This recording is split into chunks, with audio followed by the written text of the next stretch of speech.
ही चुकीची शिक्षा झाली। एखाद्या शिक्षकानं केलेली शिक्षा जर चुकीची असेल तर त्या शिक्षकाला ती भावना आयुष्यभर अपराधाची भावना पोचत राहते। आणि अगदी तसाच प्रसंग मी आदरणीय भास्कर दादांना फोन केल्यावरती आला आणि भास्कर दादांचे म्हणजे सहज गोल्याने उल्लेख केला म्हणून भास्कर दादांना मी जेव्हा फोन केला, सर आदरणीय अशा पद्धतीचा आमच्या 1992च्या बॅचचा आहे, मग तू कोण बोलतोय काय? मग मी माझं नाव सांगितलं, त्यांना ते लक्षात आलं नाही। मग मी त्यांना असा परिचय दिला की बाबा सर मी वाघसरांकडे राहत होतो। त्यावेळेस मात्र त्यांनी अगदी आपल्या भावनांना वाट मोकळी करून दिली आणि दया मोकळून रडले। सरांना थांबता थांबेना मग त्यांनी बोलणं बंद केलं।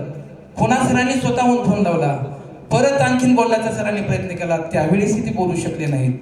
आणि तिसऱ्या वेळेस परत सरांनी फोन केला आणि सांगितलं की मी आता 92 वर्षाचा झालोय, कॅन्सरच्या आजाराने त्रस्त आहे, मी नांदेडला आहे, मी या सोहळ्यास येऊ शकत नाही, माझ्या भावना तुझ्यापर्यंत पोहोचवतो, पण माझ्याकडून तुझ्या शालेय जीवनामध्ये जर चुकीची जी शिक्षा झालेली आहे त्या अपराधातून मला मुक्त कर। वास्तविक पाहता ती शिक्षा मला झालेली नव्हती,